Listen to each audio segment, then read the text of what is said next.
علیکم ورحمۃ اللہ وبرکاتہ۔ الحمدللہ وکفا وسلام علی حبیبہ المصطفیٰ، اما بعد فاعوذ باللہ من الشیطان الرجیم، بسم اللہ الرحمن الرحیم۔ ان اللہ وملائکتہ یصلون علی النبی یا ایہا الذین آمنوا صلوا علیہ وسلموا تسلیما۔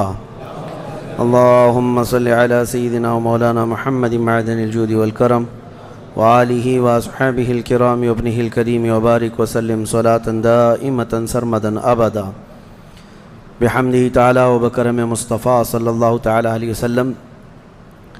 آج کی اس شب میں قرآن عظیم کے تقریباً 22 پارے مکمل ہو چکے ہیں۔ اللہ کریم بقیہ قرآن عظیم کو صحیح تجوید سے پڑھنے اور آپ کو سماعت کرنے کی توفیق عطا فرمائے۔ 22ویں پارے کے اخیر سے سورہ یاسین شریف کی شروعات ہوتی ہے، بس وہ 1.5 صفحہ باقی رہ گیا۔ انشاءاللہ العزیز یاسین مبارک کل مکمل تلاوت کی جائے گی۔ آج جیسے کہ آپ کو پتہ ہے میں 2 دن تک آپ کے ہاں غیر حاضر تھا، اور اس درمیان 17 رمضان المبارک گزری، جس میں اسلام کی ایک عظیم تاریخ وابستہ ہے۔ 17 رمضان المبارک کو یوم الفرقان کہا جاتا ہے۔ یوم الفرقان اس کا ایک نام ہے، یعنی حق اور باطل کے درمیان فرق پیدا کرنے والا دن، جس دن اسلام کی ایک عظیم جنگ بدر واقع ہوئی تھی۔ مجھے احباب سے یہ گزارش ہوئی، یہ خواہش ظاہر کی گئی کہ آج اصحاب بدر کے متعلق پھر سے میں یہاں پر ذکر کروں اور ان کے ناموں کی انشاءاللہ آج تلاوت بھی کروں۔ اس کی وجہ یہ ہے کہ ہمیں یہ ضروری ہے کہ ہمارے بچوں میں یہ عظیم تاریخوں کو منتقل کرتے رہیں۔ کربلا تو ہر سال سنتے ہیں، لیکن پھر کیوں سناتے ہیں؟ اس لیے کہ بار بار سننے سے جذبہ جوان رہتا ہے۔ ہمارے بچوں کو یہ کہانیاں نہیں ہیں، بلکہ ان کے جذبوں کو جوان رکھنے اور حوصلوں کو بلند رکھنے والی یہ دوائیاں ہیں۔ جنگ بدر جس کو 14 صدیاں گزر گئے، لیکن ظالم کفار آج بھی بھول نہیں سکے۔ جنگ بدر کا ایک رخ پوری دنیا جانتی ہے، بلکہ سب چڑھ چڑھ کر کے بیان بھی کرتے ہیں اس کو، یہ دشمنان اسلام۔ اس کا پس منظر کیا تھا، وہ کیوں ہوئی تھی، اس پر کوئی کلام نہیں کرتے، کیونکہ درد مرنے کا زیادہ ہوتا ہے، تو یہ مرے زیادہ تھے۔ اس میں 70 کافر مرے تھے اور 70 قیدی بن کر کے آئے تھے۔ پوری جنگ بدر میں ان کفار کو صرف یہی دکھتا ہے کہ 70 لوگوں کو مارا اور 70 کو پکڑ کر کے قیدی بنا لیا۔ پوری جنگ بدر میں یہی نظر آتا ہے۔ لیکن میرے عزیزو، اگر انصاف کی عینک رکھنے والا غور سے ان حالات کو پڑھے گا تو اس نتیجے کو پہنچے گا، اسلام میں یہ جتنی جنگیں ہوئیں جس میں حضور پاک صلی اللہ تعالیٰ علیہ وسلم تشریف لے گئے، اکثر کا تعلق ڈیفنس سے ہے، یہ ڈیفینسیو رہی ہیں۔ اب میں آپ کو ایک چیز بتاتا ہوں، کیونکہ جنگ بدر کے احوال بتانے سے پہلے اس کا پس منظر بتانا ضروری ہے کہ کیوں ہوئی۔ اچھا، یہ بھی میں آپ کو کلیئر بتا دوں کہ یہ پہلی جنگ نہیں ہے، جیسے کہ مشہور ہے نا جنگ بدر، اس سے پہلے بھی چھوٹی چھوٹی جنگیں ہوئی ہیں، لیکن جو بڑی جنگ جس میں مقابلہ ہوا اور جس میں اللہ نے روشن فتح عطا کی، وہ بدر کی جنگ ہے، 17 رمضان المبارک 2 ہجری کو۔ انشاءاللہ میں سیرت کے درس میں عرض کروں گا، جنگ بدر سے پہلے بھی 6 جنگیں ہوئی ہیں تقریباً، جس میں کچھ صحابہ گئے تھے، کچھ میں حضور بھی گئے تھے، کچھ میں ہلکی پھلکی مڑبھیڑ ہوئی اور کسی میں جنگ نہیں ہوئی، لیکن جو بڑی یعنی صف آرا ہو کر جنگ ہوئی تھی وہ جنگ بدر، یہی 17 رمضان المبارک والی، یہ پہلی ہے۔ جیسے کہ ایک بدر اولا بول کر کے ایک جنگ مشہور ہے، اور بدر ثانیہ اس کو کہتے ہیں، یہ 17 رمضان المبارک والی، میں اس کو انشاءاللہ سیرت کے بیان میں عرض کروں گا۔ آج اس پر ہم فوکس کرتے ہیں کہ کیوں ہوئی۔ 13 سال مکہ مکرمہ میں نبی پاک صلی اللہ تعالیٰ علیہ وسلم نے گزارے، اعلان نبوت کے بعد۔ ویسے تو 53 سال آپ وہاں رہے، 13 سال اعلان نبوت کے بعد کیا کیا تکلیفیں نہیں اٹھائیں. آپ نے سیرت کے درس میں بھی سنا ہوگا اس رسول محترم صلی اللہ تعالیٰ علیہ وسلم کو مارا بھی گیا، پیٹا بھی گیا، ان کے ساتھیوں کو طرح طرح کے عذابات دیے گئے. تاریخ آج محفوظ ہے لیکن ظالموں کو یہ نظر نہیں آتا آتنک کون پھیلایا ہوا تھا. یہی کفار تھے، یہ مشرکین تھے، یہ دہشت گرد تھے. مجھے بتاؤ، رسول پاک کے غلاموں کو سولی پر لٹکا کر ان کی ناک کاٹنا، ان کے کان کاٹنا، ان کے ناخنوں کو پکڑ سے کھینچنا، کیا یہ دہشت گردی نہیں ہے؟ حضور پاک صلی اللہ تعالیٰ علیہ وسلم کے چہیتے صحابی حضرت عمار بن یاسر کو انہوں نے آگ میں جلایا تھا. حضرت بلال حبشی کو تو روزانہ رسی پیر میں ڈال کر کھینچا جاتا تھا. حضرت عامر بن فہیرہ، حضرت ابو فقیہہ، حضرت خباب ابن الارد، حضرت خبیب ابن عدی، حضرت سیدہ سمیہ، ان کو تو گھوڑے کے پیروں میں باندھ کر کے شہید کر دیا گیا تھا. کیسے طرح طرح کے عذابات دیے تھے کفار مکہ نے. ایک دو نہیں ہے، ظلم کی ایک لمبی داستان ہے. اور پھر پلس اس پر نبی پاک صلی اللہ علیہ وسلم کو ان کے خاندان سمیت سوشل بائیکاٹ کر کے رکھنا. حضور نے 3 سال تک 2 پہاڑیوں کے بیچ کے درے میں گزارے ہیں، اور ایسے کہ پورے مکہ والے پہرا لگا کر بیٹھتے تھے 24 گھنٹے تک نگرانی کہ کوئی جا نہ پائے حضور تک، ان کے خاندان تک. ان دنوں میں نبی پاک صلی اللہ علیہ وسلم پتے کھاتے رہے اور چمڑوں کو ابال کر کے پانی میں وہ کھاتے رہے. 3 سال گزرے ہیں. جبکہ مشرکین مکہ میں سے ہی کچھ اہل خیرت جو تھے انہیں رحم آ گیا ان معاملات کو، اور انہوں نے یہ معاہدہ توڑا. وہ آ کر کے، کوئی دوسرے نہیں، صحابہ نے نہیں، جو کافر تھے انہی میں سے 10-12 لوگ، انہوں نے دیکھا اتنی تکلیف یہ ہم میں ہی سے تو ہیں، اور وہ بھی قریش خاندان جو ہم میں سے سب سے معزز خاندان ہے، اس کا ایسا بائیکاٹ کرنا کہ ان تک ایک چاول کا دانہ نہ پہنچے. یہ کیسی مصیبتیں ڈال کر رکھی گئیں اپنے بھائیوں پر. مشرکین نے خود یہ توڑا تھا معاہدہ، اور پھر ان کو ہر طرح کے سہولیات مہیا کر دی تھی حضور کے خاندان کو. یہ تکلیفیں 70 صحابہ مکہ چھوڑ کر کے حبشہ جا چکے تھے ہجرت کر کے. معمولی بات ہے، آپ کے محلے سے 4 لوگ جائیں کیا حالات ہوتے ہیں. یہ آج ظالم کتے جو ہے گھروں کے دروازوں پر زبردستی کا بورڈ لگا کر کے پلائن کرتے رہتے ہیں، ہاں، کہ یہاں سے محلہ خالی ہو رہا ہے مسلمانوں کی وجہ سے، ایک ہندو گھر یہاں سے شفٹ ہو رہا ہے، ہجرت کر رہے ہیں، مائیگریٹ کر رہے ہیں. یہ ناٹک ہے، کوئی چیز نہیں. کبھی تم نے تاریخ یہ بتائی کہ 70 صحابہ جو اپنا گھر بار سب چھوڑ کر، جس میں خود رسول اللہ کی بیٹی بھی ہیں، حضرت رقیہ اور حضرت عثمان غنی، دونوں حضور کے داماد بھی، حضور کی بیٹی بھی ہیں، یہ حبشہ چلے گئے تھے ہجرت کر کے. حضور صلی اللہ علیہ وسلم کے خاندان کے کتنے لوگ، حضرت جعفر طیار مولا علی کرم اللہ وجہہ الکریم کے سگے بھائی ہیں. حضور پاک صلی اللہ علیہ وسلم کے خاندان کے کتنے لوگ نکل کے جا چکے تھے حبشہ میں، ایتھوپیا. عرب لوگ افریقہ میں جا کر کے رہ رہے ہیں. اور پھر اس کے 3 سال کے بعد حضور خود ہجرت کر کے چلے گئے مدینہ. تو حضور ہجرت کر کے گئے تو کیا اکیلے گئے؟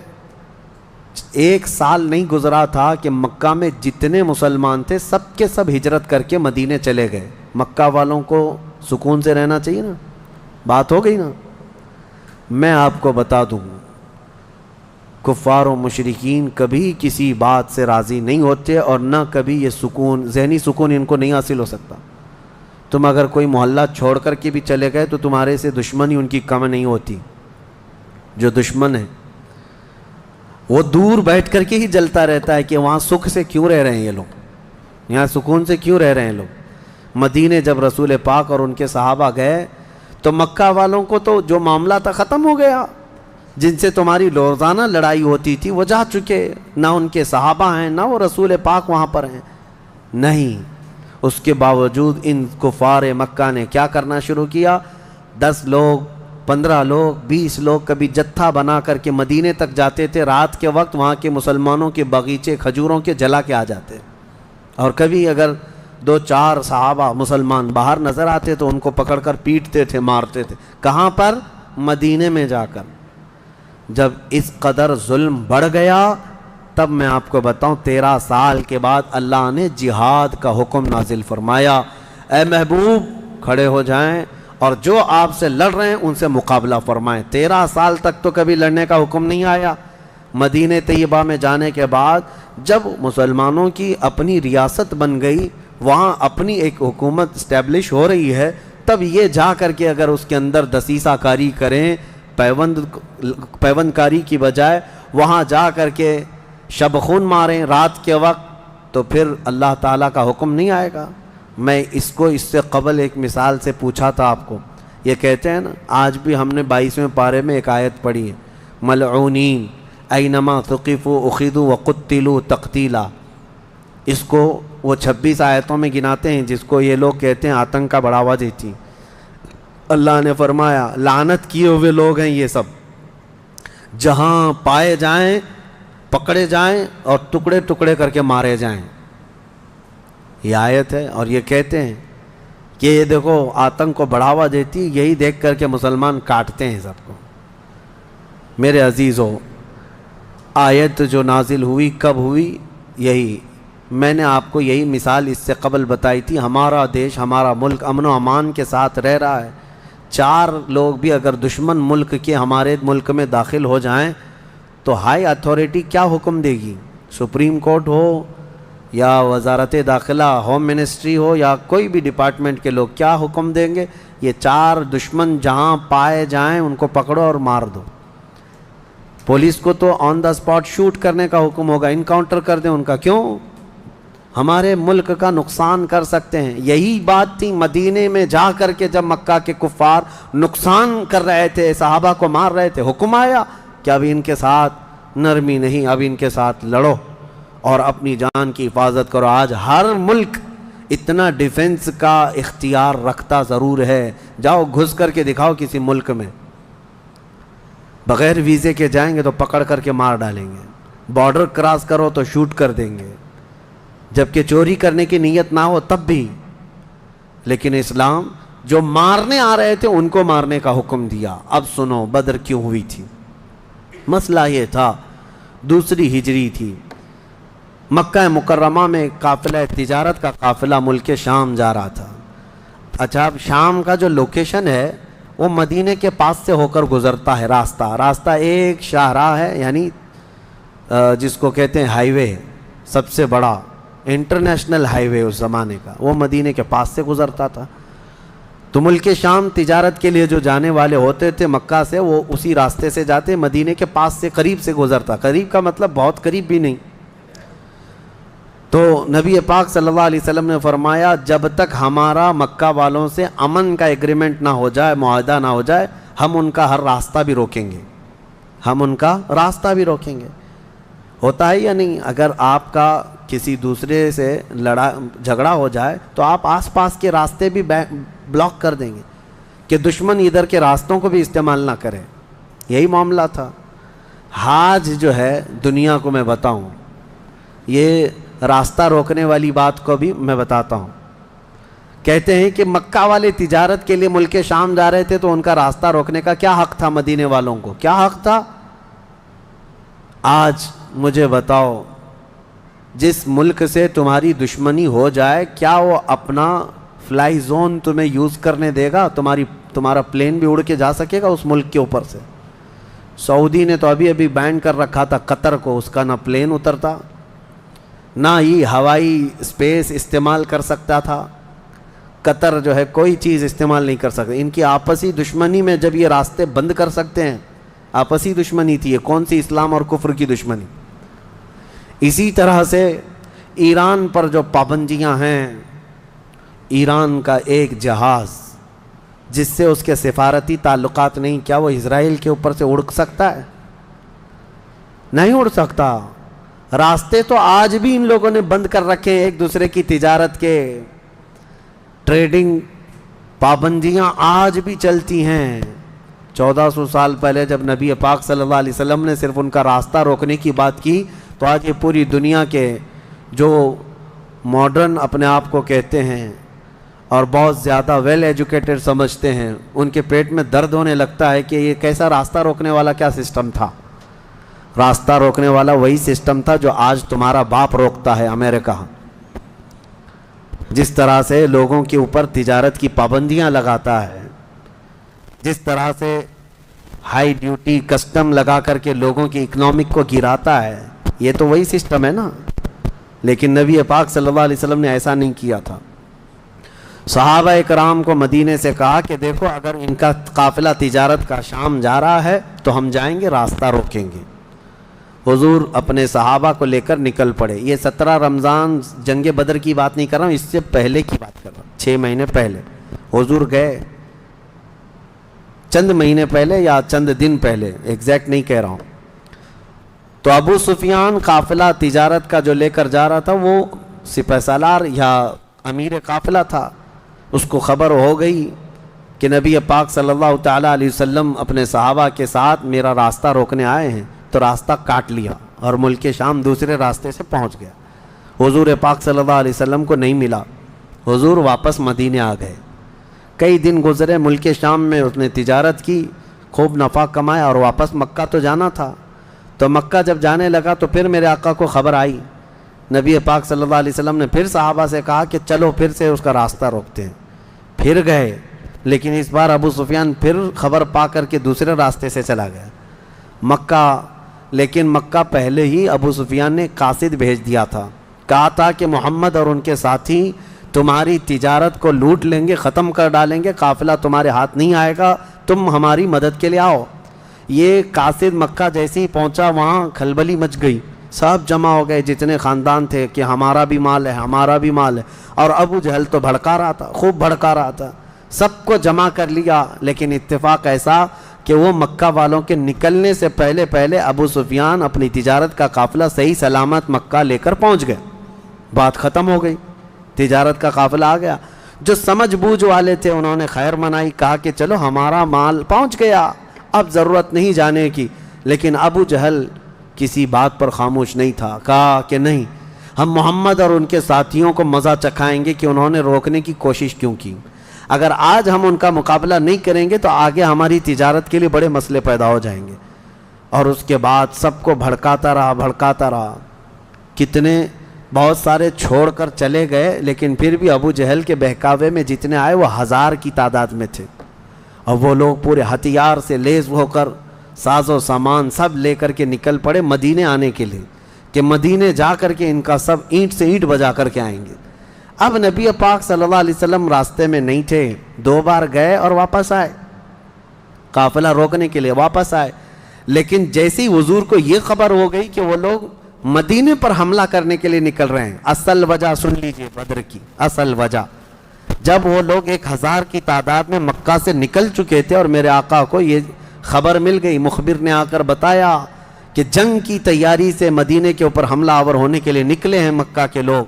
اب نبی پاک صلی اللہ علیہ وسلم نے صحابہ سے فرمایا کہ ان کو مدینے پہنچنے مت دینا. اگر مدینے آ گئے تو مدینے کو توڑ پھوڑ کریں گے، شہر میں داخل ہوں گے، جنگ ہوگی تو کچھ نہ کچھ گھر ٹوٹیں گے، کسی کی آبادی اجڑے گی، کچھ نہ کچھ نقصان ہوگا، لہذا ہم خود مدینے سے باہر نکلتے ہیں. نبی پاک صلی اللہ علیہ وسلم اب اس ارادے سے اپنے صحابہ سمیت باہر نکلے. اس میں تعداد مختلف روایات کے مطابق 313 314 315 319 اور ایک میں 360 اصحاب بدر کی تعداد پہ الگ الگ روایات ہیں. 313 صحابہ کی روایت بہت سارے محدثین نے روایت کی ہے، اور 360 کی بھی روایت ہے، 360 لوگ بھی تھے. بہرحال وہ اس طور پر کہ بچے دوسرے لوگ سب ملا کر کے کسی نے شمار کیا اور کسی نے صرف خالص جنگ کرنے والوں کو شمار کیا. اس میں سارے بڑے بڑے اجلہ صحابہ ہیں، سیدنا ابو بکر صدیق، سیدنا عمر فاروق، سیدنا حیدر کرار، علی مرتضیٰ رضی اللہ تعالیٰ عنہ، دیگر اصحاب. ہاں، حضرت عثمان غنی رضی اللہ تعالیٰ عنہ اس میں شامل نہیں تھے. اس کی وجہ یہ تھی کہ حضور صلی اللہ علیہ وسلم کی بیٹی حضرت رقیہ بیمار تھیں، مدینے میں تھی. نبی پاک صلی اللہ تعالیٰ علیہ وسلم نے حضرت عثمان سے کہا کہ تم اپنی اہلیہ میری بیٹی کی تیمارداری میں رہو، تمہیں بدر میں شریک ہونے کا برابر ثواب دیا جائے گا. حضرت عثمان غنی مدینے میں تھے. اسی وجہ سے آج بھی اصحاب بدر کے ناموں کی جب تلاوت ہوتی ہے نا تو حضرت عثمان کا نام بھی اس میں آتا ہے. وہ اگرچہ جنگ میں گئے نہیں تھے لیکن اسماء بدر میں ان کا نام شامل ہے. آپ پڑھ کر کے دیکھنا یا سننا تو حضرت عثمان غنی کا بھی نام ہے، کیونکہ مال غنیمت جب تقسیم ہو رہا تھا تو حضور نے حضرت عثمان کو بھی اس میں سے حصہ دیا تھا. خیر، جب نبی پاک صلی اللہ تعالیٰ علیہ وسلم یہ صحابہ کو لے کر نکلے، اب مدینے سے 160 کلومیٹر مکہ کی طرف کا یہ راستہ ہے بدر. بدر ایک علاقے کا نام ہے، وہاں ایک کنواں تھا جس کا نام بدر تھا، جس کی وجہ سے اس علاقے کا نام بدر پڑا. اب حالات دیکھیں کیسے آزمائش کے بڑھتے گئے. میں مختصراً انداز میں آپ کے سامنے رکھوں گا. یہ جنگ کا پس منظر تھا. حضور لڑنے کے لیے گئے نہیں تھے بلکہ ڈیفینس کے لیے، کہ مکہ والے نکل چکے تھے. اب مکہ والے آ کر جس جگہ پڑاؤ کیے وہ بھی بدر تھا، وہاں کنواں تھا، پانی تھا، اس کے لیے وہاں پر ان لوگوں نے بھی قیام کیا. میرے آقا صلی اللہ علیہ وسلم نے بھی اپنا لشکر انداز کر دیا. صحابہ وہاں پر اتر پڑے، سب کے خیمے لگ گئے اور کنویں کے پانی پر بھی قبضہ ہوا. اس کے بعد دیکھا صحابہ کے دل گھبرائے ہوئے تھے، کیونکہ حضور صلی اللہ علیہ وسلم اور صحابہ کو جو زمین ملی تھی وہ ریتیلی زمین تھی، بالو کی زمین، پاؤں دھس جایا کرتے تھے. اور کفار مکہ جہاں پر اترے تھے وہ تو سخت سپاٹ فلیٹ زمین تھی، مٹی کی زمین تھی، اور اس میں گھوڑے اچھی طرح دوڑتے تھے. یہ ریتیلی زمین پر گھوڑوں کے پیر بھی گھس جاتے اور انسانوں کے بھی. اچھا، یہ بات بھی میں بتا دوں، کل تعداد صحابہ اکرام رضوان اللہ تعالیٰ علیہ مجمعین کے ساتھ 313 صحابہ میں صرف 4 گھوڑے تھے. 4 گھوڑے، یہ 4 گھوڑوں پر بیٹھ کر کے گئے ہیں. کون سوار ہوا ہوگا، کون پیدل چلا ہوگا؟ اور اونٹوں کی کچھ تعداد. اس کے علاوہ تلوار سب کے پاس نہیں، اور جس کے پاس ہے ان کی سبزیاں بھی کٹتی نہیں. ان حالات میں تو وہ گئے تھے.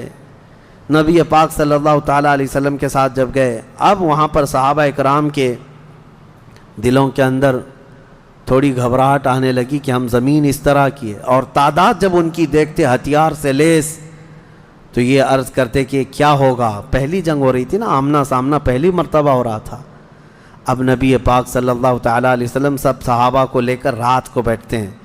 اب اس میں جو نبی پاک صلی اللہ تعالیٰ علیہ وسلم کے سامنے صحابہ اکرام سے مشورہ ہو رہا تھا، اب وہ ایمان کی بات ہے.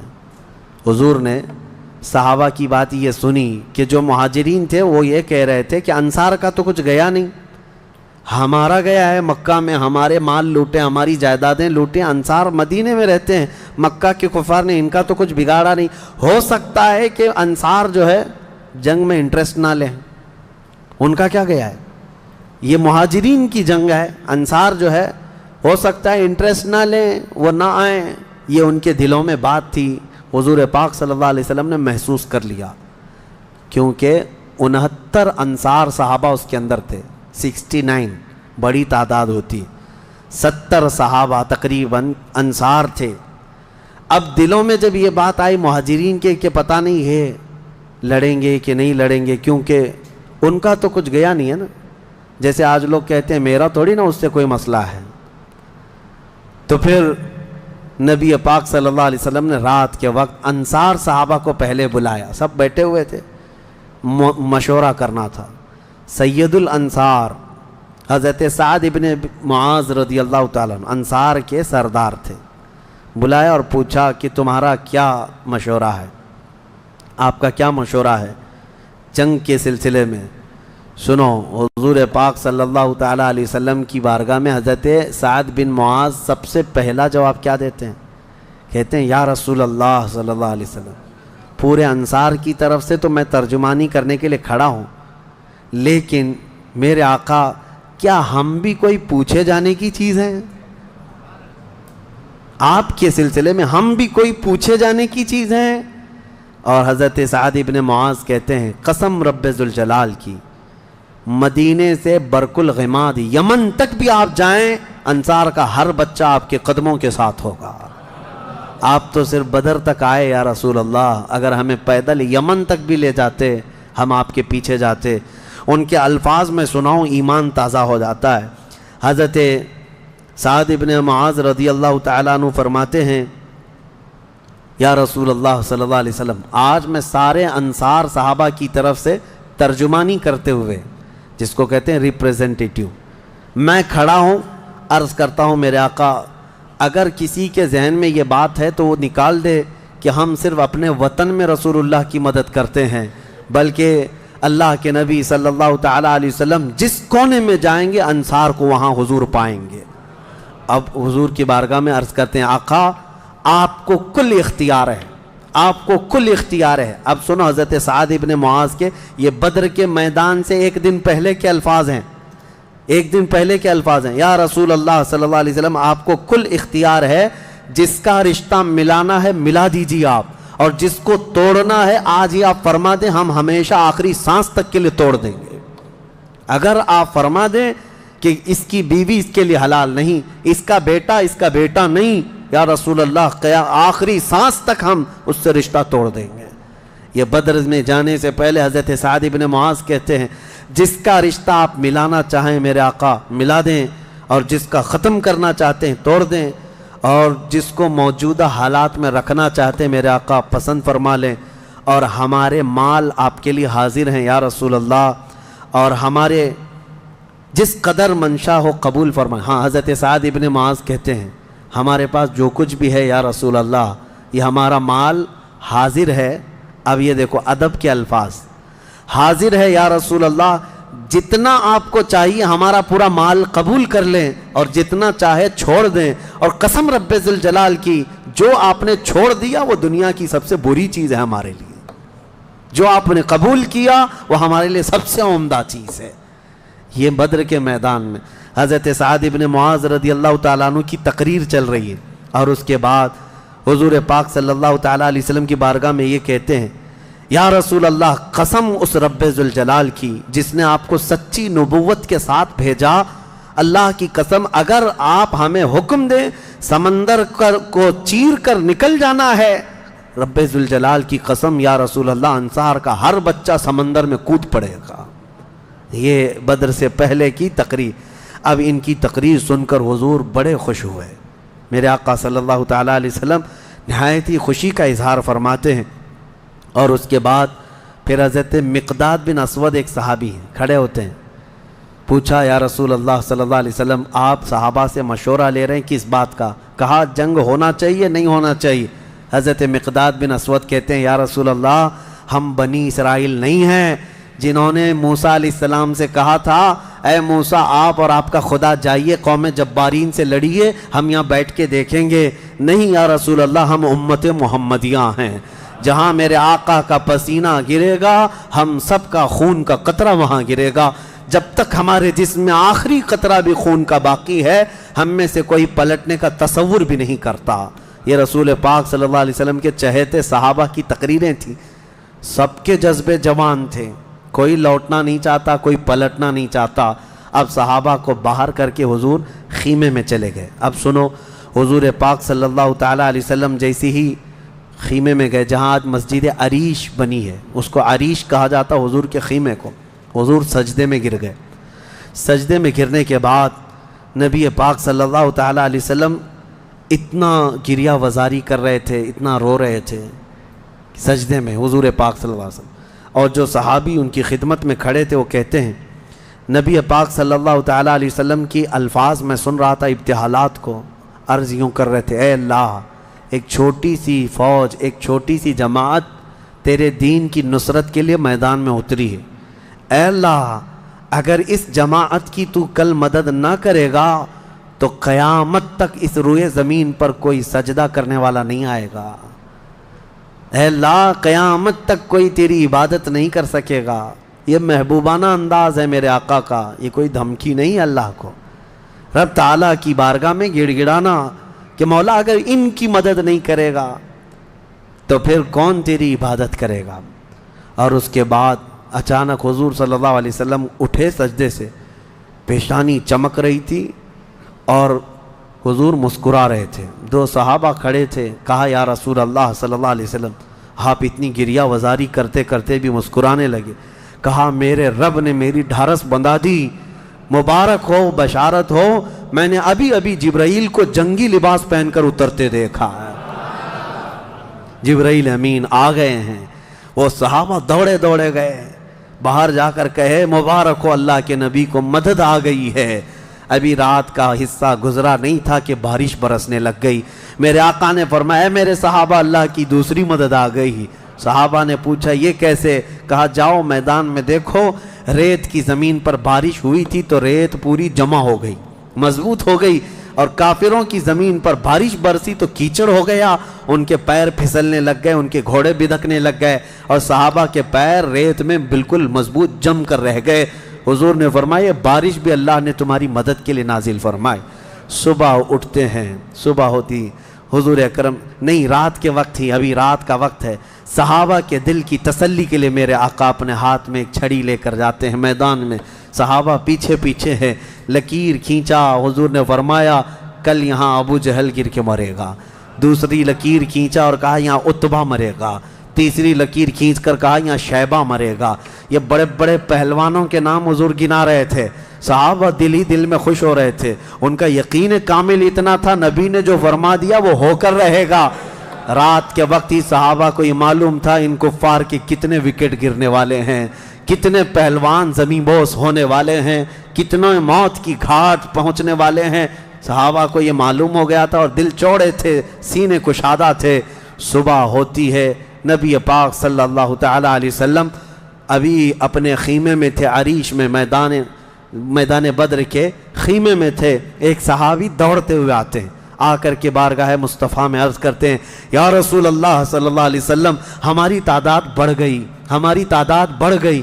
حضور پاک صلی اللہ علیہ وسلم سے وہ کہہ رہے ہیں پہلے کافروں کی تعداد اتنی زیادہ تھی، 1000 کی تعداد، صحابہ دیکھتے گھبرا جاتے، اور اس پر وہ کمینے کیا کر رہے تھے؟ رات بھر ناچ رہے تھے، گانے گا رہے تھے، کباب بھون رہے تھے، اور نعرے لگا رہے تھے جیت ہماری، جیت ہماری، جیت ہماری، جیت ہماری۔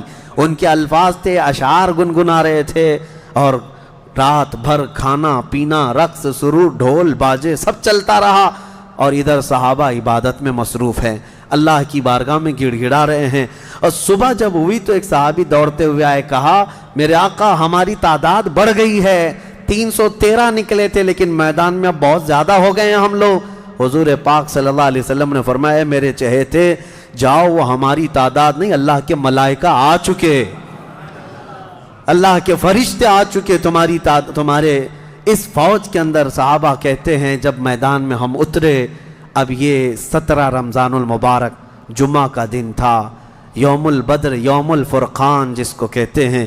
میرے عزیزو، اسلام کی عظیم تاریخ پنہاں ہے، اس میں عظیم تاریخ پنہاں ہے۔ نبی پاک صلی اللہ تعالیٰ علیہ وسلم کی طرف سے میدان بدر میں سب سے پہلے اترنے والے کون لوگ تھے؟ کون لوگ تھے؟ سب سے پہلے نبی پاک صلی اللہ تعالیٰ علیہ وسلم کی طرف سے حضرت امیر حمزہ رضی اللہ تعالیٰ، دوسرے حضرت ابو عبیدہ بن جراح، تیسرے حیدر کرار شیر خدا علی مرتضیٰ رضی اللہ تعالیٰ عنہ۔ یہ تینوں حضرات اترے، اور ان کے مقابل میں جو کفار آئے تھے وہ اپنے اپنے وقت کے بڑے بڑے پہلوان تھے، بڑے بڑے پہلوانوں کو انہوں نے اتارا تھا میدان بدر میں۔ اور جب مقابلہ ہوا تو سب سے پہلا وار حضرت امیر حمزہ کا سامنے والے پر پڑا، وہ گاجر کی طرح کٹ کر گر گیا ایک ہی وار میں۔ حضرت ابو عبیدہ بن جراح زخمی ہوئے، سامنے والے سے تھوڑے زخمی ہوئے، پھر حضرت حمزہ نے وہ بھی محاذ سنبھالا اور ان کے مقابل کو بھی مار کر گرایا۔ ادھر حضرت علی کرم اللہ وجہہ الکریم کی عمر کم تھی، اس وقت ان کی عمر زیادہ نہیں تھی، 22 سال کی عمر یا 25 سال کے اس وقت کی عمر تھی حضرت علی کرم اللہ وجہہ الکریم کی۔ اس وقت حضرت علی جب آئے بالکل جوانی، یعنی 20-22 سال کی عمر، مولا علی کرم اللہ وجہہ الکریم نے اس سے جب مقابلہ کیا تو ذوالفقار حیدری نے ایسا ضرب لگایا کہ اس کی لوہے کی ٹوپی کاٹتے ہوئے 2 ٹکڑے ہو گئے۔ پہلی مرتبہ بدر کے میدان میں آواز آئی تھی سارے صحابہ کی اللہ اکبر، یہ نعرہ تکبیر تھا جو سب سے پہلے بلند ہوا۔ فرماتے ہیں اس آواز کی ہیبت ایسی تھی کہ کفار کے خیمے ہل گئے اور ان کی صفوں میں ہلچل مچ گئی، دہشت طاری ہو گئی۔ صحابہ کے اسی نعرے کو دیکھ کر علامہ اقبال نے شعر کہا تھا، یہ نکلے تھے مڑی ہوئی تلواریں لے کر، کٹی ہوئی اور زنگ آلود تلواریں لے کر جن سے سبزی نہیں کٹتی تھی، لیکن جب نعرہ لگائے تھے اللہ کی مدد ایسی آئی تھی کہ یہ سب زمین بوس ہو گئے دشمن۔ اقبال نے کہا تھا کفر دم توڑ دے گا ٹوٹی ہوئی شمشیر کے ساتھ، کفر دم توڑ دے گا ٹوٹی ہوئی شمشیر کے ساتھ گر تم نکلا جاؤ ایک بار نعرے تکبیر کے ساتھ۔ یہ انہی صحابہ کا نعرہ تھا جب انہوں نے پہلی مرتبہ بلند کیا۔ یہ لڑائی چلتی رہی شام تک، شام ہونے نہ پائی، دوپہر تک اس لڑائی کو پہلے ایک بعد دیگرے، اس کے بعد پھر گھماسان کی لڑائی ہوئی۔ لیکن کفار مکہ میں سے کچھ لوگ کہتے ہیں ہم تو بڑے حوصلوں سے آئے تھے لڑنے کے لیے، بڑے حوصلوں سے آئے تھے، جن کو یہ مدینے میں مکہ میں پکڑ کے مارتے تھے وہ آج ان کے مقابل میں تھے۔ کوئی کسی کا غلام تھا، کوئی کسی کا رشتہ دار بھی تھا، لیکن مقابلے میں جب آئے وہ کفار مکہ کہتے ہیں ہم تو بڑے ہمت کے ساتھ لڑنے کے لیے آئے تھے، لیکن جب ہم لڑنے جا رہے تھے تو ہمارے مقابل میں اجنبی لوگ آ رہے تھے، اجنبی لوگ آ رہے تھے، اور ان کی ہیبت ایسی طاری ہوتی کہ ہم نے ان کو نہ مکے میں کبھی دیکھا تھا نہ مدینے میں کبھی دیکھا تھا۔ یہ وہ بدری ملائکہ تھے جو جبرائیل امین کی سپہ سالاری میں آئے تھے۔ اب یہاں ایک بات میں بتانا چاہتا ہوں، ایک فرشتہ اتر جائے کافی ہے۔ آپ کو پتا ہے قوم شعیب جب نافرمانی کر رہی تھی تو اللہ تعالیٰ نے عذاب کیا بھیجا تھا؟ جبرائیل امین علیہ السلام کو اتارا تھا، انہوں نے ایک چیخ ماری تھی، چنگھاڑ، اور ان کی آواز کی ہیبت سے جتنے پہاڑوں میں تھے یہ قوم شعیب سب کے بھیجے کانوں سے نکل آئے تھے اور زمین پر گر کر مر گئے تھے۔ تو یہاں جبرائیل امین اکیلے آ جاتے، صرف آواز لگاتے، کسی کو تلوار اٹھانے کی بھی ضرورت نہیں، یہ 1000 پورے کیڑے مر جاتے۔ لیکن یہ وجہ کیا ہے؟ مفسرین نے فرمایا یقیناً ایک فرشتہ بھی مدد کے لیے کافی ہوتا، لیکن اللہ نے بدر کے میدان میں 5000 فرشتے اتارے، یہ عظمت مصطفیٰ کے لیے، یہ رسول اللہ کی عظمت کے لیے۔ کبھی کبھار تعداد جو ہے وہ شان بتانے کے لیے ہوتی ہے، عظمت بتانے کے لیے ہوتی ہے۔ ہاں ایک جھنڈا کافی ہوتا ہے، لیکن کبھی 10 جھنڈے لگاؤ تو اس کی عظمت بڑھ جاتی ہے۔ ہاں 2 باڈی گارڈ کافی ہوتے ہیں، لیکن 10 کھڑے ہو جائیں تو اس کی ہیبت اور طاری ہوتی ہے۔ یہ ایک انسانی ذہن بنا ہوا ہے۔ اللہ تبارک و تعالیٰ نے اپنے محبوب کی عظمت شان کی وجہ سے 5000 ملائکہ کو اتارا۔ اب یہ جنگ ہوتی رہی، اس میں صحابہ تو لکڑیوں سے جنگ کرتے رہے، سب تلواروں سے نہیں، کچھ صحابہ تو لکڑیوں سے جنگ لڑتے رہے، اور لکڑیوں سے کئی کو مار کے گرایا، اور 70 جو ہے موت کے گھاٹ اتر گئے، اور اس میں معمولی 70 نہیں تھے، بڑے بڑے گرو گھنٹال تھے، جتنے بھونکتے تھے مکہ میں بیٹھ کر۔ ابو جہل مر گیا، حضرت بلال حبشی کا آقا امیہ بن حرب وہ مر گیا، اور کئی ایسے بڑے بڑے عتبہ شیبہ جیسے بڑے بڑے کافر، یہ سب کے سب موت کے گھاٹ اتر گئے۔ بدر کی ایک لڑائی ایسی کہ اچھوں کی جڑ کاٹ کر رکھ دیا۔ اب یہاں پر حضور پاک صلی اللہ تعالیٰ علیہ وسلم کا رحم بھی دیکھیں۔ حضور ملاحظہ فرما رہے تھے، جب امیہ گر کر زخمی ہوا تھا، حضور نے جو صحابی لڑ رہے تھے کہا کہ روک دو اس کو۔ امیہ جو لڑ رہا تھا وہ بڑا ہٹا کٹا پیسہ والا مکہ کا بڑا آدمی تھا، تو جو صحابی لڑ رہے تھے انہوں نے گرا دیا، وہ زخمی ہو کر گرا، حضور نے فرمایا چھوڑ دو اس کو، وہ صحابی ہٹ گئے۔ حضور نے فرمایا بلال حبشی کو بلاؤ۔ بلال کہاں ہے؟ بلال آئے، کہا اے بلال آؤ، جتنا اس نے تڑپایا تھا خوب آج تم بدلا لو اس کے ساتھ، کیونکہ یہی وہ تھا جو حضرت بلال کو ایک ڈرم میں ڈال کر دن بھر رکھتا تھا، لوہے کی ایک ٹاکی بنا کر اس میں ڈال کر اوپر سے ڈھکن ڈال کر گرم دھوپ میں ان کو ایسی رکھ دیتا تھا، بغیر کھانا پانی دیے شام تک ان کو کھولا جاتا تو ان کا جسم پورا اجمرا ہو جاتا تھا۔ ان کی پیٹھ ایسی گل گئی تھی انگاروں میں سلانے کی وجہ سے کہ ریڑھ کی ہڈی دکھتی تھی۔ یہ حضرت بلال کے ساتھ کیا تھا، حضرت بلال حبشی نے مار کر اس کو ختم کیا۔ عدو اللہ، اور حضرت بلال مارتے وقت کیا کہہ رہے تھے یہ بھی سنیے، یہ صحابہ کا جذبہ ہے۔ کہتے ہیں اس کو قتل کیا اور یوں کہا انت عدو اللہ و عدو رسولنا، میں نے تجھے مار دیا ہے اس لیے کہ تو اللہ کا اور میرے حبیب کا دشمن تھا، یہ نہیں کہ مجھے تڑپاتا تھا، یہ نہیں کہ تو نے مجھے بہت مارا ہے اب چکھ لے مزہ۔ حضرت بلال یہ کہتے ہیں تو اللہ کا دشمن تھا اور میرے مصطفیٰ کا دشمن تھا، میں نے تجھے ختم کیا۔ یہ بدر کی وادی میں حضرت معاذ اور معوذ بن عفراء رضی اللہ عنہما، دو چھوٹے بچوں پر جہاد تو ہے نہیں، لیکن یہ ضد کر کے اصرار کر کے حضور کے پاس آئے تھے، کہا ہمیں اجازت دے دے۔ میرے آقا نے ان کو اجازت دی تو یہ جنگ میں شریک ہوئے۔ حضرت عبد الرحمن بن عوف کہتے ہیں صاحب بڑے بڑے صحابہ، جنگ کے میدان میں نفسا نفسی کا عالم ہوتا ہے، اپنا ڈیفنس کرنا ضروری ہوتا ہے، کہاں سے تیر آئے کہاں سے تلوار آئے، لیکن یہ دو بچے اس طرح سے میدان میں ہیں کہ حضرت عبد الرحمن بن عوف سے کہتے ہیں چچا ہمیں ایک بات بتائیے، ابو جہل کس کا نام ہے؟ حضرت عبد الرحمن بن عوف کہتے ہیں میں ہنس پڑا، ان کی عمر 13 سال کے آس پاس کی تھی۔ کہتے ہیں یہ کیا کرو گے تم؟ وہ سردار قریش ہے، پہلوان ہے مکہ کا۔ ان بچوں نے کہا ہم نے دیکھا تو نہیں مگر سنا ہے اس خبیث کے بارے میں کہ وہ ہمارے آقا کو گالیاں دیتا ہے، وہ ہمارے نبی کو گالیاں دیتا ہے۔ یہ اصل محافظین مصطفیٰ تھے، محافظین ناموس رسالت تھے، نبی پاک صلی اللہ علیہ وسلم کی عزت کے لیے۔ میرے عزیزو یہ بچے کھیلنے کے لیے ضد نہیں کر رہے تھے، جان ہتھیلی پر لانے کے لیے ضد کر رہے ہیں۔ حضور پاک صلی اللہ علیہ وسلم کی بارگاہ میں آئے اور اس کے بعد حضرت عبد الرحمن بن عوف کہتے ہیں میں ابھی بات چیت کر ہی رہا تھا کہ ابو جہل سامنے گھوڑے پر بیٹھا جا رہا تھا، میں نے اشارے سے بتایا وہ دیکھو وہی مردود ہے جو گھوڑے پر جا رہا ہے۔ یہ دونوں بچے چیل کی طرح جھپٹ گئے اس کی طرف اور بھاگتے ہوئے اس کی طرف گئے۔ ابو جہل کو یہ ایکسپیکٹیشن ہی نہیں تھا، یہ امید ہی نہیں تھی کہ اس کے مقابل میں کبھی کوئی بچہ آ سکتا ہے۔ غرور و تکبر میں ہمیشہ وہ سوچتا تھا بڑے بڑوں سے ہی لڑنا ہے ہم کو، اور دیکھا تو چھوٹے بچے آئے، ایک بچے نے گھوڑے کی ٹانگ پر تلوار ماری، ابو جہل نیچے گر گیا، گھوڑا بھی گرا وہ بھی گرا، اور جیسے ہی گرا دونوں اس کے سینے پر چڑھ کر بیٹھ گئے، سینے پر چڑھ کر بیٹھ گئے اور گردن پر تلوار رکھی۔ تو جانتے ہیں ظالم یہ زمانے بھر کا بڑا گستاخ اور گستاخوں کا باپ کیا کہتا تھا، عربی میں شعر کہہ رہا ہے اس وقت، کہتا ہے میں عرب ہوں موت سے ڈرتا نہیں، میں عرب ہوں موت سے ڈرتا نہیں، لیکن افسوس مجھے اس بات کا ہے کہ میرے مقابل کا آیا نہیں۔ اس کو افسوس یہ ہے کہ مجھے کوئی پہلوان نے مارا نہیں، مجھے چھوٹے بچے مار رہے ہیں۔ اور بعض لوگوں نے کہا ہے کہ اس کی یہ خواہش تھی، کہا کاٹنا ہے تو گردن تھوڑا نیچے سے کاٹو، کیونکہ سب کٹے ہوئے گردنیں رکھی جائیں تو میری گردن تھوڑی اونچی دکھے۔ غرور و نخوت کبھی نہیں جاتا، گھمنڈ و تکبر کبھی نہیں جاتا۔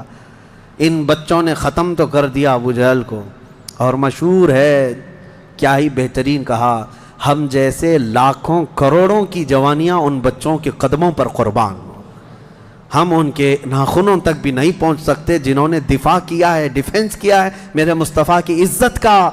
اوروں نے کافروں کو مارا ہوگا، ان بچوں نے تو پورے کفر کو مارا ہے۔ اوروں نے جاہلوں کو مارا تو انہوں نے ابو جہل کو مارا ہے، جہالت کے باپ کو مارا ہے۔ اسی جنگ میں شہزادے حضرت معاذ کا مونڈھا کسی کافر نے مار کر کے ختم کر دیا، تلوار سے کندھے کو مار دیا، لیکن جذبہ ختم نہیں ہوا۔ اس بچے نے دوسرے ہاتھ میں تلوار لی اور لڑنا شروع کیا، اور اپنے ہاتھ کو پیر میں دبا کر کھینچ کے نکال دیا۔ یہ زیادہ دیر تک نہیں، یہ دونوں شہزادے لڑتے رہے میدان بدر میں۔ شام سے پہلے پہلے دونوں بچے بھی شہید ہوئے، حضرت معاذ بھی شہیدوں میں ہیں، حضرت معوذ بھی شہیدوں میں ہیں۔ کس باپ کے یہ بیٹے تھے، کس گھر میں آنکھیں کھولی تھی انہوں نے، جہاں ماں کو قرآن کی تلاوت کرتے سنا، باپ کو محراب عبادت میں دیکھا، اور گٹھی میں ان کے پلایا ہوا تھا عظمت مصطفیٰ۔ سب سے پہلی چیز ہے میرے عزیزو، یہ جان دے چکے میدان میں نبی پاک صلی اللہ علیہ وسلم شام کے وقت جنگ کا پانسا کیسے پلٹا۔ یہ صحابہ ایسے گھستے چلے گئے ان کے صفوں میں کہ وہ ہیبت سے بھاگنے پر مجبور ہو گئے۔ مکہ کے کفار جتنے بھی تھے سب کے سب اپنا ساز و سامان چھوڑ کر میدان سے بھاگنے لگ گئے۔ وہاں پر اپنے مویشی چھوڑا، اپنے بہت سارے چھوڑا، یہاں تک کہ 70 قیدی پکڑ میں آئے اور 70 مارے جا چکے تھے، 140، اور صحابہ میں 13 شہید تھے، 1 زخمی تھے۔ 13 شہید ہوئے، 1 زخمی تھے، حضرت عبیدہ بن حارث وہ بھی راستے میں جا کر شہید ہوئے۔ تو جنگ بدر کے ٹوٹل شہید 14 ہیں، باقی وہ 70 اور 140 پورے ٹوٹل یعنی قیدی ملا کر۔ شام کے وقت اب سنو میرے آقا صلی اللہ علیہ وسلم کا معجزہ۔ صحابہ کہتے ہیں حضور نکلے میدان میں آئے، سب کافروں کی لاشیں ایک جگہ کھینچ کر لا کر گڑھے میں ڈال دی گئیں، لیکن لاشیں دیکھنے کے لیے حضور میدان میں جا رہے تھے. صحابہ کہتے ہیں قسم خدا کی ہم نے دیکھا حضور نے جس کے لیے جو دائرہ کھینچا تھا وہ کافر وہیں گر کے مرا تھا, ایک بال بھی باہر نہیں تھا. حضور نے جس کے لیے لکیر کھینچا تھا وہ کافر اسی میں گر کر مرا ہوا تھا. حضور نے جو نشان بنایا تھا ابو جہل وہیں مرا ہوا تھا, عتبہ وہیں مرا ہوا تھا, شیبہ وہیں مرا ہوا تھا. آج کے منافقین کے لیے بھی یہ درس ہے. یہ دیکھیں جنگ بدر کی تاریخ کو, نبی پاک صلی اللہ علیہ وسلم ایک دن پہلے یہ بتا رہے ہیں کہ کون کہاں مرے گا, اور یہ ابھی تک اس بحث میں ہے کہ پیٹ پیچھے کا علم نہیں, دیوار پیچھے کا علم نہیں, یا اپنے جیسا نبی کو بھی قیاس کرتے ہیں. اللہ ہدایت عطا فرمائے. اب شام کے وقت سارے وہ لاشوں کو لا کر ایک گڑھے میں جمع کر دیا, اور جو مسلمان صحابہ تھے ان کی لاشیں جمع کی گئیں اور ان کو عزت کے ساتھ احترام کے ساتھ اسی بدر کے میدان کے قریب دفن کر دیا گیا.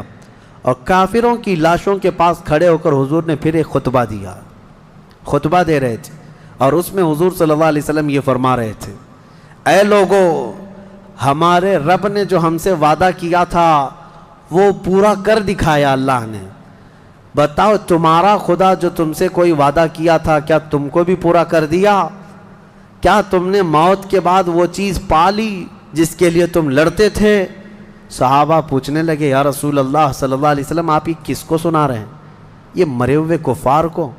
حضور نے فرمایا یہ تم سے بھی زیادہ سنتے ہیں, مرنے کے بعد وہ تم سے بھی زیادہ سنتے ہیں. اسی لیے حضور پاک صلی اللہ علیہ وسلم نے فرمایا کہ مردہ لوگوں کی باتیں تو چھوڑیں, چلنے والوں کے پیر کے چپل کے نیچے جو آواز آتی ہے وہ بھی مردہ سنتا ہے, اس کے کان بڑھ جاتے ہیں.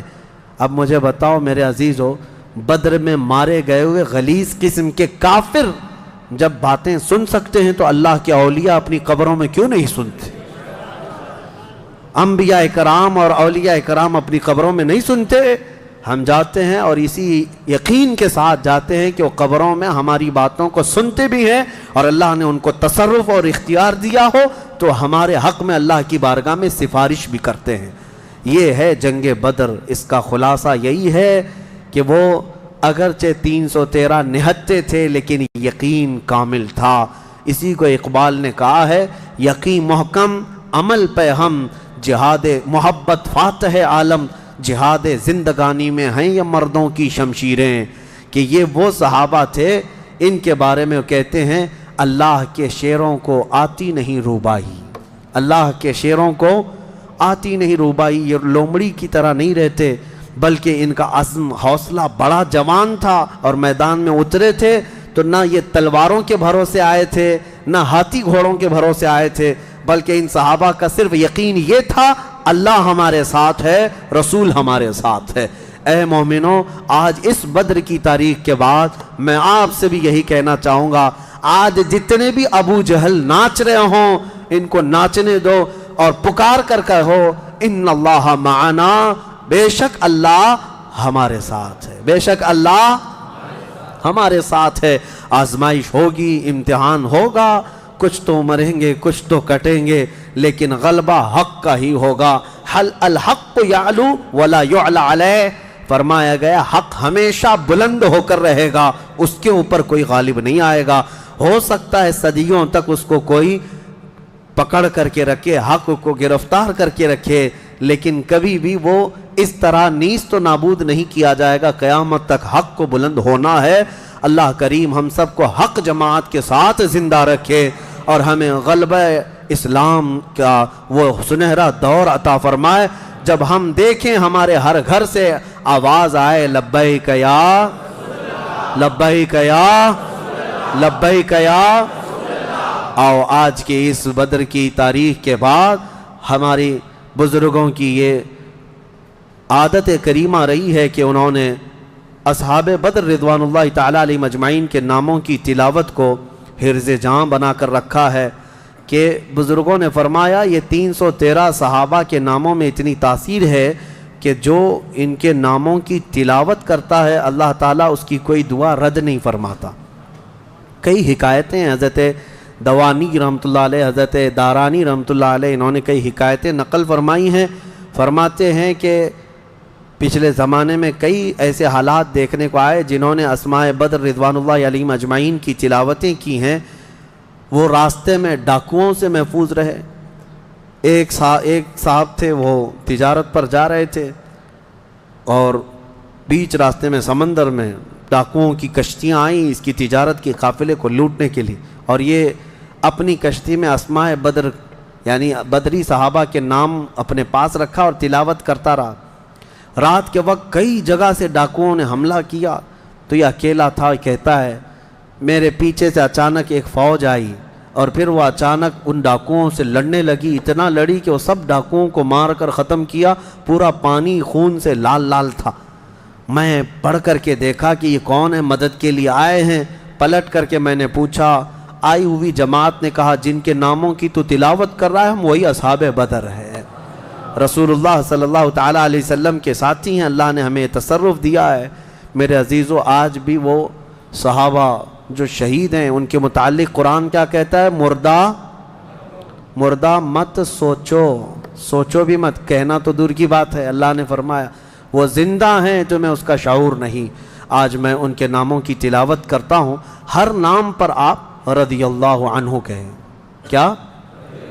اللہ ان سے راضی ہو، اور اس نیت سے کہ ہماری جو بھی پریشانیاں ہیں، مصیبتیں ہیں، بیماریاں ہیں، اللہ تعالیٰ سب دور فرمائے، دفع فرمائے، اور بیماریوں میں اللہ ہمیں شفا عطا فرمائے۔ الى شرف النبی الاکرم محمد المصطفیٰ صلی اللہ علیہ وسلم وآلہ واصحابہ واولیاء ملتہ وجميع المسلمین والمسلمات الکرام الفاتحہ۔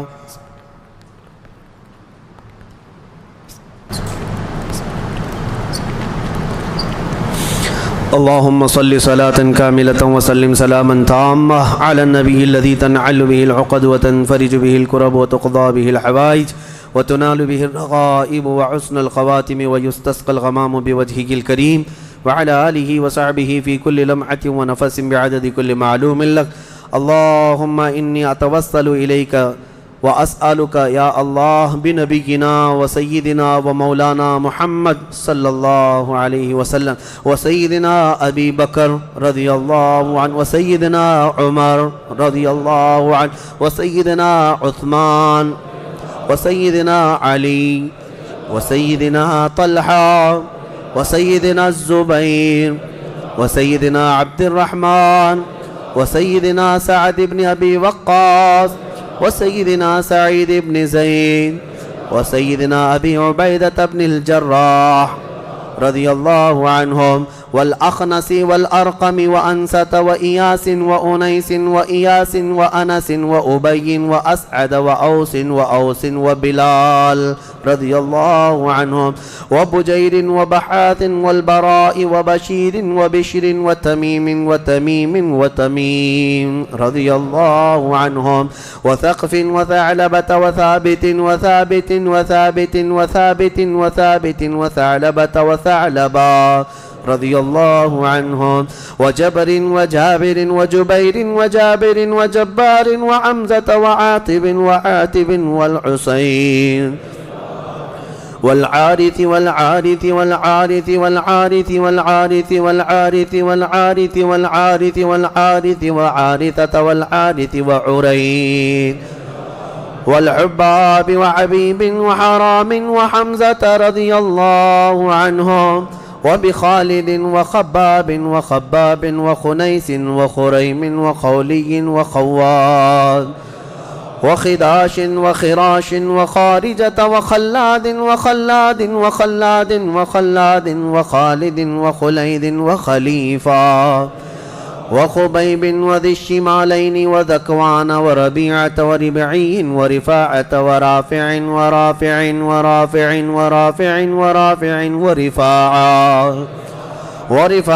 ورفاعة وراشد والربيع ورعيلة وزيد وزيد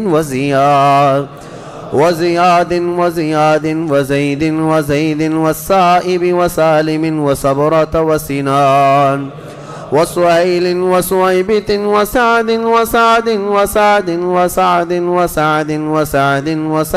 وسلمة وسالم وسهل وسهل وسهل وسهيل وسعد وسعد وسعد وسعد وسماك وسفيان وسراقة وسراقة وسراقة وسليم وسليم وسليم وسليم وسليم وسنان وسواد وسواد وسدواد وشجاع وشماس وشريك وصفوان وصهيب وصبيع وصيفي والضحاك والضحاك وضمرا وطليب والطفيل والطفيل والطفيل رضي الله عنهم وبعاقل وعبيدة وعمير وعبد الله وعبد الله وعبد الله وعبد الله وعبد الله وعبد الله رضي الله عنهم وعياض وعثمان وعقبة وعقبة وعكاشة وعامر وعامر وعامر وعمر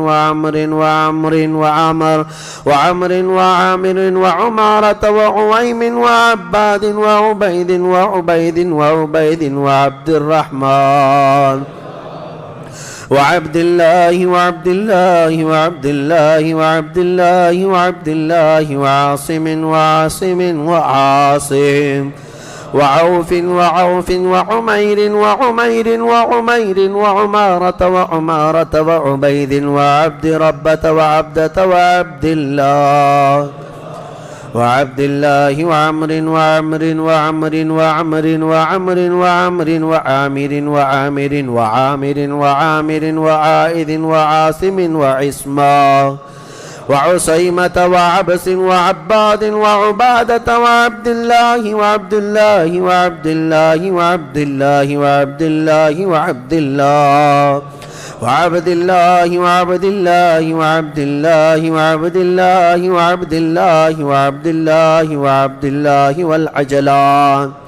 وعتبان وعتبة وعتبة وعتبة وعقبة وعقبة وعدي وعطية وبغنام والفاكهة وفروة وقدامة وقتادة وقتبة وقيس وقيس وقيس وكعب وكعب ولبذا ومهجع ومالك ومالك ومدلاج ومسعب ومعمر ومرثد والمقداد ومستاح ومسعود ومسعود ومعرز ومعتب ومعن ومبشر ومحمد والمنذر ومالك ومالك ومعن ومعتب ومعتب ومسعود ومعوذ ومعوذ ومعاذ ومعاذ ومعاذ ومعاذ ومعاذ ومالك ومالك ومالك ومالك ومسعود ومسعود ومسعود ومسعود والمجذر ومعبد ومعبد ومعقل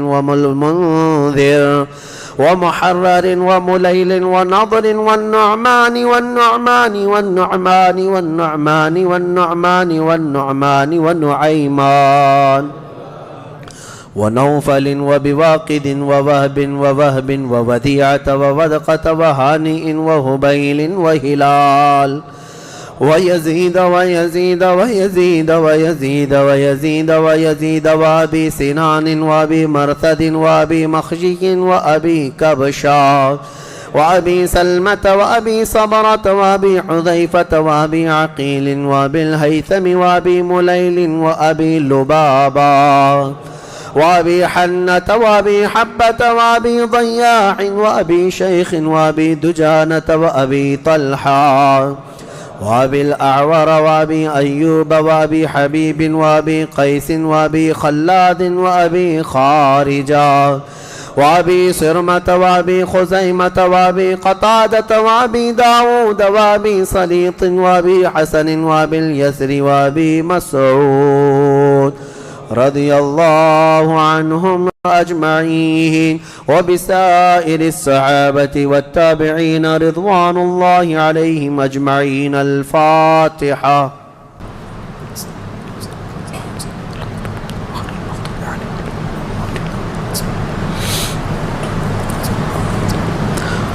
وصلى الله تعالى على خير خلق محمد وآله وأصحابه أجمعين. اللهم إنا نتوسل إليك باسمك العظيم وبجاه نبيك الكريم ووليك العظيم أن تكفر عنا الذنوب وتستر العيوب وتحسن الأخلاق وتوسع الأرزاق وتشفي الأسقام وتعافي الآلام، وأن تدفع عنا وعن أهل بلدنا وبيتنا هذا السم الناقع والداء القامع والوباء القاطع، إنك مجيب سامع، وأن تصرف عنا الطاعون والبلاء وتعصمنا من إنزال قهرك والوباء، وتحتجبنا بنورك من شر عدونا وشر الملعون ومن شر الوباء والطاعون. اللهم لا تؤاخذنا بسوء أفعالنا ولا تهلكنا بخطايانا. اللهم إنا نسألك أن تعيذنا من عذاب القبر وتؤمننا من الفزع الأكبر وتنجينا عن دار البوار وتسكننا الفردوس من دار القرار، بحق سيدنا ومولانا محمد وآله الأبرار وأصحابه الأخيار. یا اللہ یا رحمان یا رحیم یا عنان یا منان یا ذا الجلال والإکرام یا بدیع السماوات والارض یا حی یا قیوم. الہ العالمین ہماری اس محفل پاک کو شرف قبولیت عطا فرما. اے کریم خدا ارحم الراحمین، جو کچھ کہا پڑھا سنا سب کو اپنی بارگاہ میں قبول فرما. اے اللہ، ایک مکمل ختم قرآن میری جانب سے اور جو یہاں پر تلاوتیں ہوئی ان سب کا ثواب تیرے حبیب پاک کی بارگاہ میں نظر قبول فرما. نبی پاک صلی اللہ تعالیٰ علیہ وسلم کے صدقے و توسل تمام انبیاء کرام علیہم السلام، خلفائے راشدین، صحابہ کرام، صحابیات، ازواج مطہرات، بنات طیبہ، شہداء کرام، صالحین، ائمہ مجتہدین، جملہ اولیاء کرام، تمام مومنین، مومنات، مسلمین، مسلمات کی روحوں کو نظر کیا قبول فرما. خصوصاً بالخصوص شہداء بدر، اصحاب بدر، اصحاب احد، اصحاب خندق، اصحاب کربلا رضوان اللہ علیہم اجمعین کی بارگاہوں میں نظر مولا قبول فرما. ہم میں یہاں جتنے حاضر ہیں مولا، ہمارے خاندانوں میں، ہمارے والدین میں جو انتقال کر چکے ان کی روحوں کو اس کا ثواب پہنچا دے. اے کریم خدا رحم الراحمین، ہم سب پر تو سکینہ نازل فرما. اے اللہ، ہم سب پر تو اطمینان اور سرور و قلب عطا فرما. اے کریم خدا، ہمیں گناہوں سے نفرت پیدا فرما. اے اللہ، ہماری آنکھوں کو حیا عطا کر دے، ہماری زبان کو طہارت عطا فرما، ہمارے دل کو وسوسوں سے بچا لے. اے اللہ، شیطان کی شرارتوں، نفس امارہ کے بہکاووں سے ہماری حفاظت فرما. ہم میں جو بیمار ہیں انہیں شفا دے دے. اے اللہ، ہمیں ذلت والی بیماریوں سے آخری سانس تک محفوظ فرما. کینسر اور ایڈز جیسی بیماریوں سے مولا ہم سب کی حفاظت فرما. تجھے اصحاب بدر کا صدقہ مولا، تجھ کو راضی کرنے والے صحابہ کا واسطہ مولا، ہم سب کو گناہوں کی بیماری سے شفا عطا کر. اے اللہ، ہم سب کو جادو، سحر، سفلی، علوی، ہر طرح کی مکر و فریب سے محفوظ فرما. اے اللہ، دشمنوں کی شرارتوں سے بچا لے، فتنوں کے فتنے سے بچا لے، حاسدین اور جلنے والوں کے جلن سے ہماری حفاظت فرما. اے کریم خدا، اس ماہ مبارک میں تجھ سے گڑ گڑا کر بہت مومنین مانگ رہے ہیں، ان کی تو عطا کر دے. اے اللہ، ان کی مانگوں کو پوری فرما دے. اے اللہ، تیرے حبیب پاک کی امت ترکی میں، شام میں، عراق میں، یمن میں، فلسطین میں، برما میں، افغان میں پریشان حال ہے مولا، یہ رمضان ان کے لیے کشادگی والا بنا دے. اے اللہ، ان کے لیے امن و امان پیدا فرما. اے کریم خدا رحم الراحمین، ان سب کو تو خیر و عافیت عطا کر دے. اے اللہ، اسلام و سنیت کا بول بالا فرما، کفر و شرک کا منہ کالا فرما، دشمنان رسول کو ہلاک و برباد فرما. تیرے حبیب پاک کے دشمنوں کو خاکستر فرما دے، رہتی دنیا تک ان کو عبرت کا نشان بنا دے. اے اللہ، خصوصاً تیرے دربار میں التجا ہے، ہمارے ماں باپ کا سایہ دراز فرما. اے اللہ، ہماری ماؤں، بہنوں، بچیوں، بیٹیوں، بہوؤں، بیویوں سب کو ہم نے تیرے حوالے کر دیا، ان کی عزتوں کی حفاظت فرما. قیامت تک ہماری نسلوں میں عاشقان مصطفیٰ پیدا فرما. ہمیں گستاخان رسول سے محفوظ کر دے، ہمیں حلال کھلا اور حرام سے محفوظ فرما. اے کریم خدا رحم الراحمین، اخیر میں اتنی التجا ہے، نہ جانے یہ آنکھیں کب ہمیشہ کے لیے بند ہو جائیں. اے اللہ، ان آنکھوں کے بند ہونے سے پہلے ایک بار تیرے حبیب پاک کے چہرے کی زیارت نصیب فرما. اے اللہ، ہمارے مومنین بھائی جو جیلوں میں قید ہیں ان کو رہا کر دے. اے اللہ، ان کو آزاد کر دے. اے اللہ، ان کو بھی عید کی خوشیاں عطا کر دے. اے کریم خدا رحم الراحمین، ہماری دعاؤں کو حضور کے نالے پاک کے صدقے قبول فرما. یہاں جتنے بیٹھے ہیں اور جتنے سن رہے مولا، سب کو اصحاب بدر اور مدینے کی زیارت نصیب فرما. تیرے خانہ کعبہ کی زیارت اور حج مقبول نصیب فرما. ان اللہ وملائکتہ یصلون علی النبی یا ایہا الذین آمنوا صلوا علیہ وسلموا تسلیما. اللہ سلام اللہ على طه رسول الله صلاة الله سلام الله على ياسين حبيب الله توسلنا ببسم الله وبالهادي رسول الله وكل مجاهد لله وأهل البدر يا الله صلاة الله سلام الله رسول الله صلاة الله سلام الله على ياسين حبيب إلهي سلم الأمة من الآفات والنقمة ومن هم ومن غمة بأهل البدر يا الله صلاة الله سلام الله على طه رسول الله صلاة الله سلام الله على ياسين إلهي نجنا واكشف جميع أذية واصرف مكائد العدا والطوف بأهل البدر يا الله إلهي نفس الكربا عن العاصين والعطبا وكل بلية ووبا بأهل البدر يا الله صلاة الله سلام الله على طه رسول الله صلاة الله سلام الله فكم من حمية حصلت وكم من ذلة فصلت وكم من نعمة وصلت بأهل البدر يا الله وكم أغنيت ذا العسر وكم أوليت ذا الفقر وكم عافيت ذا الوزر بأهل البدر يا الله صلاة الله سلام الله على طه رسول الله صلاة الله سلام الله